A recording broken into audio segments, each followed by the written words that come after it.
We're here with Oxford resident Matt Smith. Matt is a licensed funeral director, embalmer, restorative artist.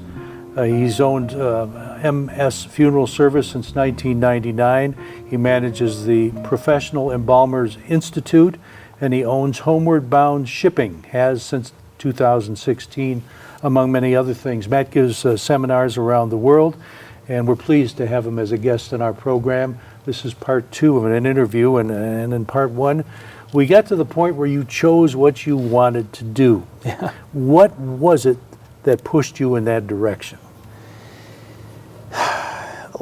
Probably a couple different things. The fact that I, had that interest, as we discussed with my grandfather at that casket, and seeing my grandfather there, that I think initially drew me to it.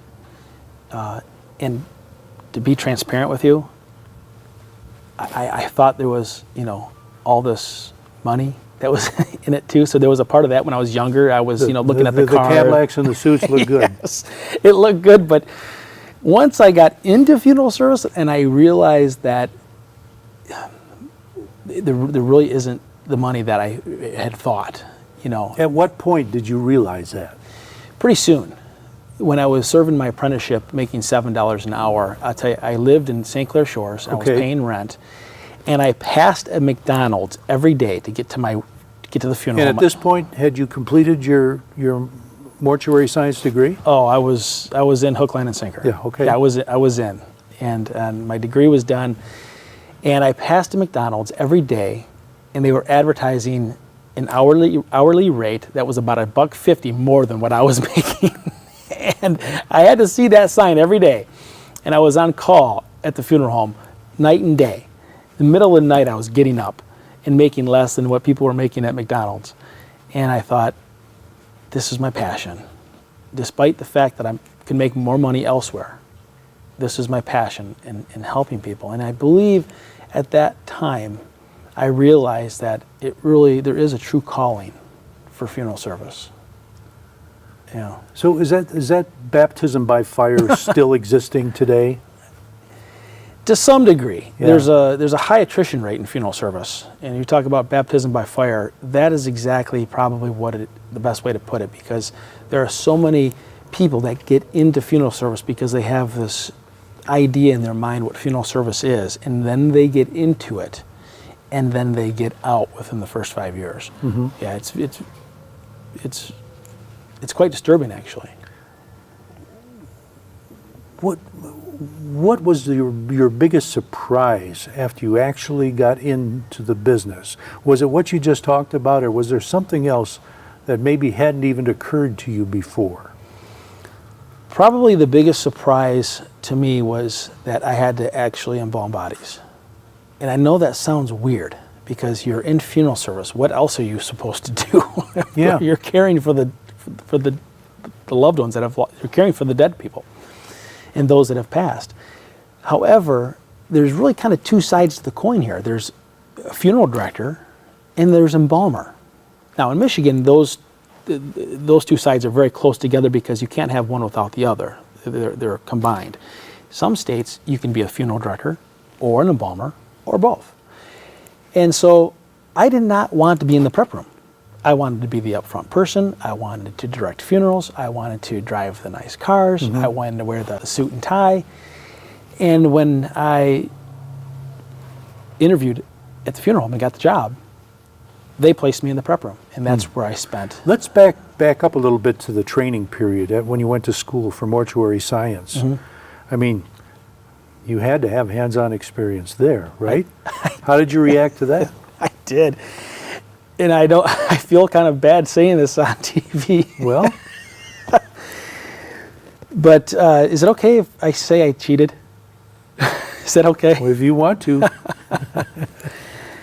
I don't recommend it, but I did not want to do the embalming side. Uh-huh. And in mortuary school at the time, we were supposed to do 10 embalmings and be a part of 10. And we had this group. We had the on-call group.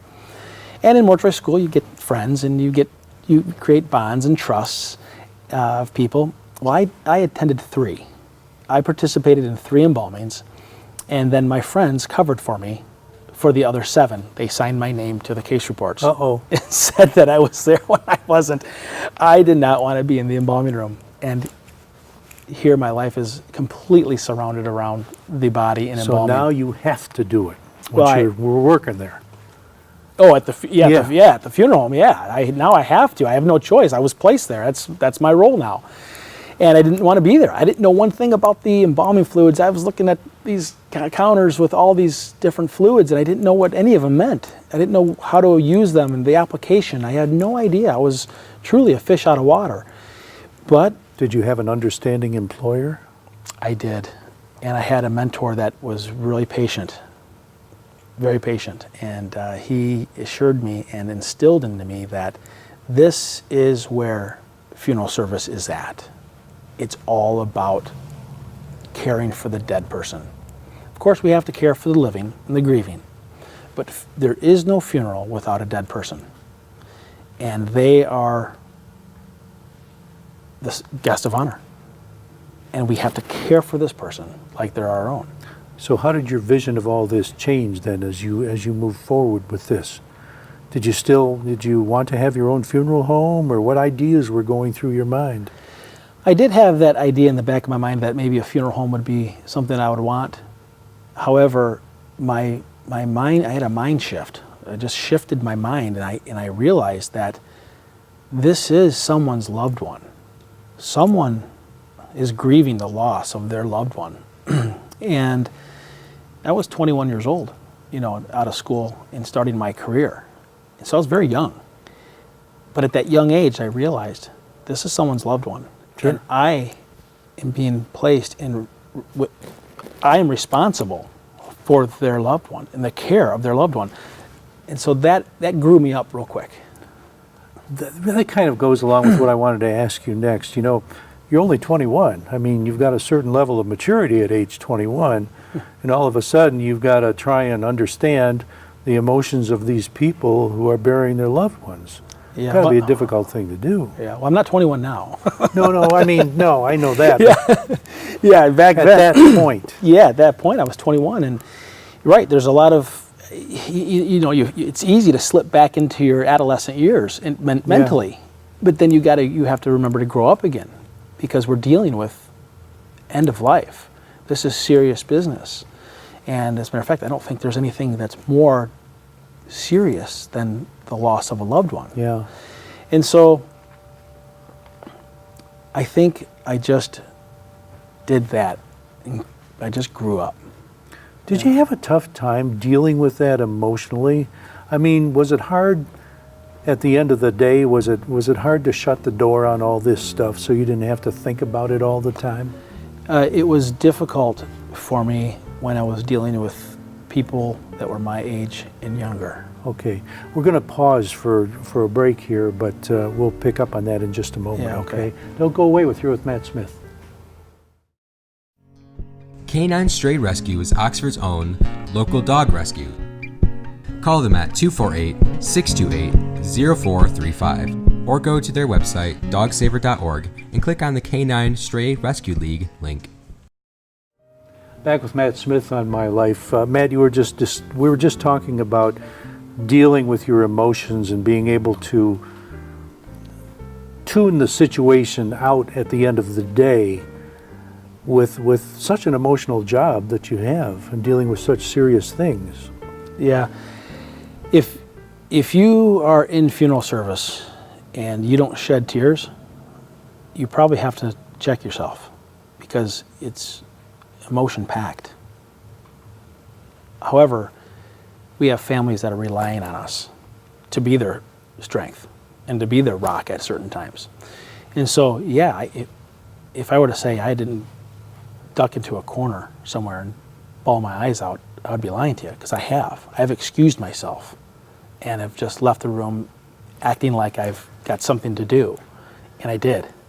And that was to cry and gather my stuff, get back together a little bit and freshen up and get back in there. And Maybe this is a dumb question, but do they have classes in mortuary science that deal with that? Because that's a big thing that humans have to deal with in that situation. The emotion dealing with the emotions of the job. It's almost like, and I don't want to take anything away from those that serve our country, because without the armed forces, who are we? And you're probably wondering, what does this have to do with this question? But I think of like the PTSD. Funeral service, it kind of has something similar to that, because we're dealing with death all the time, and death doesn't pick on anybody. They pick on everybody, actually. It doesn't matter if you're 3 weeks old or 103 years old. Death comes at all ages, and the emotion swings and the peaks and the valleys of it they'll wear on you, and so they don't really have that. Not what I experienced, but I think they should. And you bringing that up really is interesting, because I've never really heard of that type of training in school. Well, what occurs to me is the kinds of feelings you have dealing with that sort of thing day in and day out. Maybe it's kind of like a doctor, I don't know.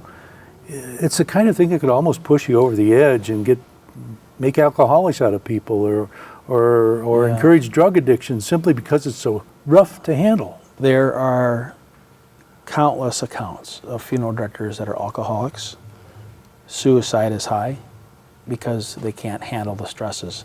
They can't handle the stress of the 24 hours, 7 days a week. Yeah. They can't handle the stresses of, this is my friend's son who committed suicide, and they know the person. They can't handle, you almost have to, I don't want to say use the word callous, but you have to detach yourself at certain times and realize that I'm a religious person, so I believe there's a God. I believe that there's an afterlife.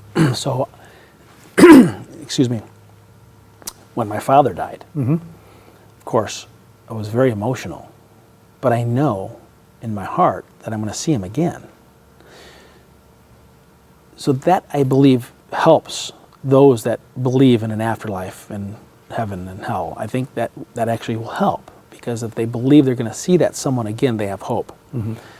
Those that don't have that faith or that belief system, I think those are the ones I feel the worst for, because death here on earth is the end, and there is no more hope. And so when you see that, and I think that funeral directors that might not have faith, and that almost seems like an oxymoron, because we're always in churches and we're so exposed to church because of funerals.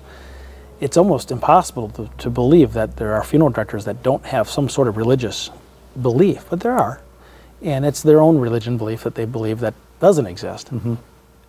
I think those are the ones that probably suffer the most. Yeah. I think. We were talking about your father off camera, and it was so fascinating hearing what you had to say. Tell our audience what it was like. You embalmed your father's body when he passed away. You dealt with that. Yeah. What went through your mind when you were dealing with that? Dealing with death is what I do every day. Dealing with my family's death, I've never done. My father was the first of my family, by immediate family. Now, of course, I have a wife, of course, and kids, 5 kids with my wife. But my family that I grew up with, it was us 5. And March 4th of this year, which is just 9 weeks ago, my dad died, and I took the journey down to Tennessee to prepare my dad, embalm him. And you're asking me what that was like? Is that what It's got to be a unique emotional experience. Yeah. It's certainly not something you do every day, not even in that profession. Yeah. To see my father for the first time dead was very difficult. Had you been, all right, your folks got divorced early on. Had you remained close to your dad after he moved down south? Oh yeah, very close. Okay. I would travel down there. I Yeah. lived with him down there when I went to mortuary Gotcha. school, and it was very close. Yeah, Okay, very so close to my dad. continue with your story about this experience.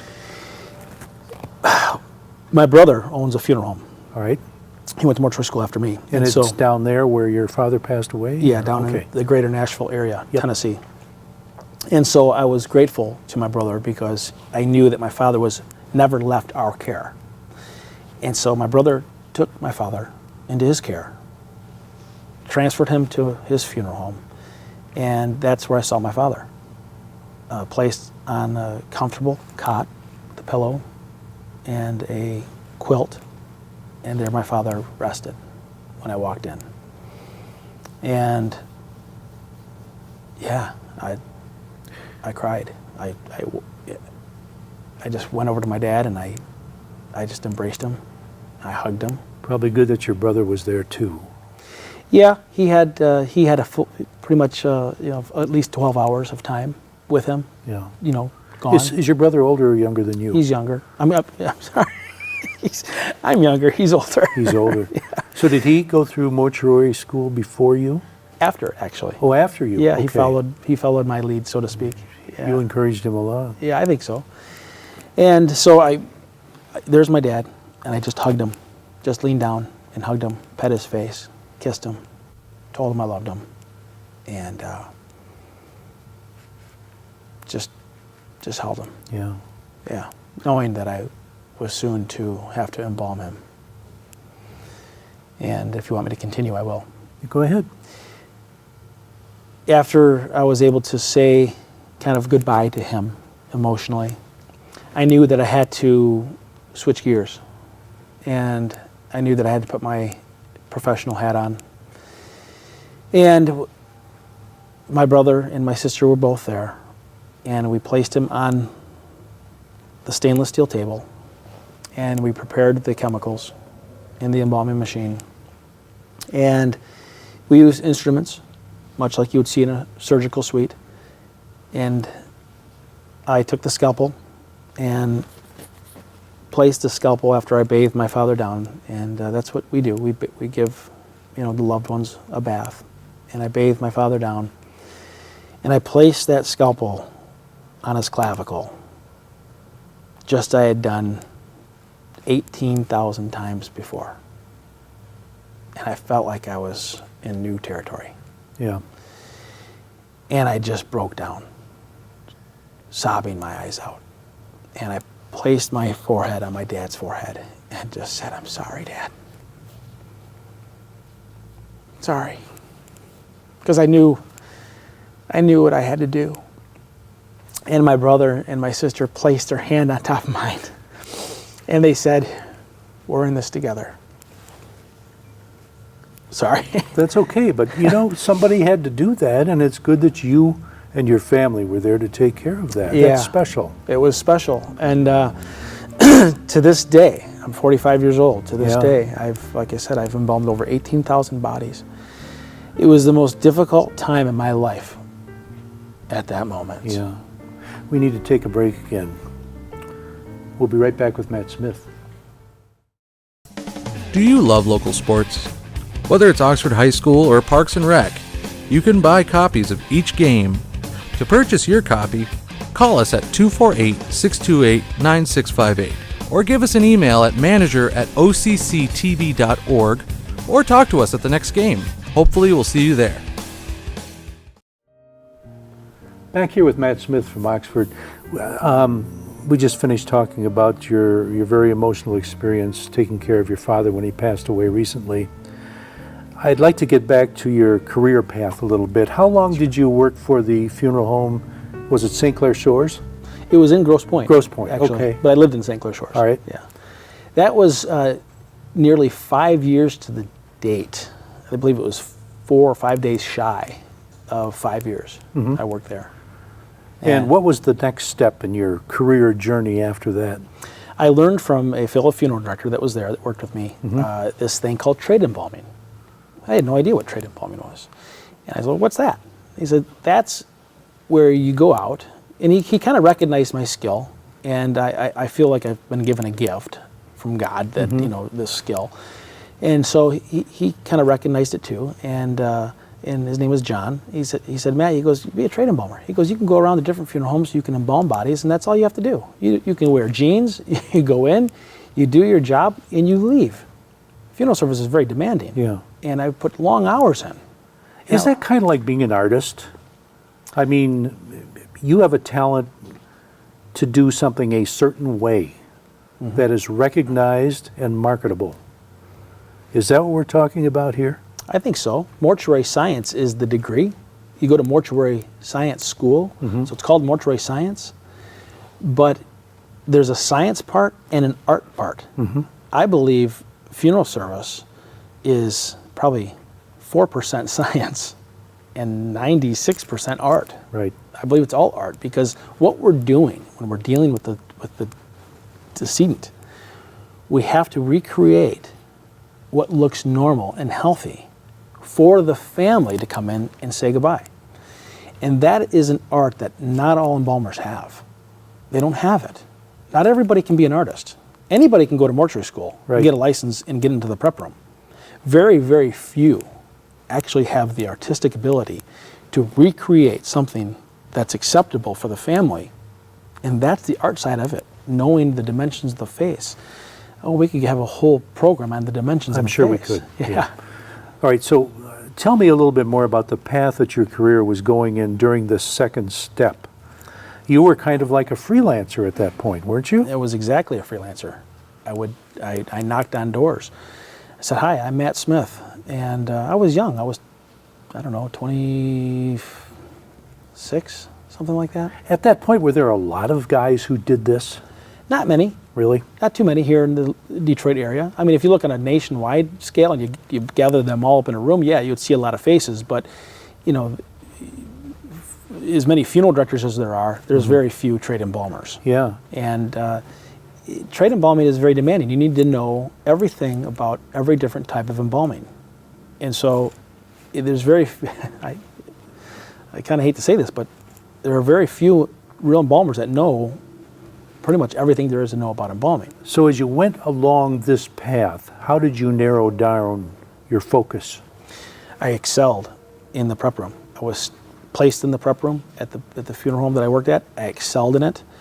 And I knew that there was probably nothing that I couldn't do. And so at that point, I realized that I can do this on a larger scale and also be more lucrative Okay. for me. So what'd you do? I went out, I started knocking on funeral So homes. that's what you said. Yeah, yeah. Okay. And you know, here you are in a large metropolitan area close to Detroit. I would imagine you finally got to the point where you had some of the larger funeral homes knocking on your door and asking for your services. In a nutshell, it sometimes works like that. You know, It sounds like a referral sort of business. yeah, it really is. I got a lot of no's. Uh-huh. It took me 5 years, almost to the day, to get out of the red and into the black. You know, they say for business, the magic is 5 years. If you can last 5 years, you're probably doing pretty good. Okay. And it literally, for me, it was exactly that. It was another 5 years of my life in trade service. And I finally kind of broke loose, and I started getting the calls, and it was just more consistent. And Yeah, let's talk more about it. Where you were at after that 5 years. 5 years, I was traveling around to funeral home in the Quad County area here in Metro Detroit, embalming, leaving, going to the next. The most in a day I have embalmed is 13 bodies in a day. That's pretty busy. You were a busy guy. Very busy. Yeah. And it was go to sleep, wake up, and do it all over again. Maybe not 13, but you know, multiple bodies in a day. How did you market yourself in such a way that it culminated with people in Tobago and Trinidad calling you for their service? Your service. I gained kind of a reputation locally, and at that point, I thought I would like to share what I know to other embalmers, because I already saw a difference. I already saw a difference between good embalmers and not so good embalmers. We're not all created equally, and I wanted to share. I knew that the future of funeral service greatly depended on the body. So the better looking bodies, they're going to have the more traditional families. Those that you walk in and like, oh, that doesn't look like mom at all, they're going to have cremation for dad the next time around. I wanted to try to preserve funeral service, and I thought, let's start these seminars. So I started documenting, and I started going out and I started presenting. And the small associations picked me up, and that started gaining some popularity. The word spread around, and I got to a national level. Then then when you go to national seminars and conventions, then at that point, international exposure comes, and then internationally, I start traveling outside of the country. It was a snowball effect. Start out real small, and then rapidly, just exponentially, it grew. They saw my ability. They saw the talent, and again, I'm grateful for it. I feel like it's a gift, and I want to share the knowledge that I have. And now you're sharing it virtually around the world, right? Yeah, I'm glad to do it. Now, we've got to get this story in before we run out of time, so let's do this right now. All right. Tell me about the first time you were summoned to Tobago. Okay. July 2nd, 2016, my birthday, and also my little Oliver's birthday. We're up at the cottage. Trinidad and Tobago calls. Hello. And, hi, Matt. Our former prime minister has passed, Patrick Manning, and we would like you to do the embalming. I'm like, okay, that's an incredible compliment. All right. So I'm thinking, I'm just like, wow, this is huge. But I was up there for my boy's birthday and my birthday, the cottage. And I had to tell them no. I said, I'm sorry, I'm not going to be able to do it. I'm vacationing with the family. They said, can you come tomorrow? I said, if I come tomorrow, I'm going to have to leave today to prepare for my trip tomorrow. They said, can you come July 4th? I'm thinking, oh no, July 4th is Independence Day. Really? But at that point, I said yes. And I asked them why me? And they saw me do a program, a hands-on program in China when I was there. And they were there at the international convention, and they saw me. And when their heads of state die, they said, we're going to be calling Matt in to prepare our, leaders. And they said, we have 2 requirements for you. Well, 3 really. The casket must stay open. Mm-hmm. The person, Mr. Manning, must look 20 years younger, and he must have a smile. And that's what I've trained, is how to create the pleasant expression on bodies. And so, yeah, the pressure was pretty high, wasn't it? I mean, I'm going to a foreign country. We're going to be touring 5 major cities. I'm going to be there for a week, and my sole purpose is to care for the remains of their former prime minister, and he better look good. There was over 8,000 people that came and paid their respects to him in 5 major cities. And I was the guy that stuck out like a sore thumb.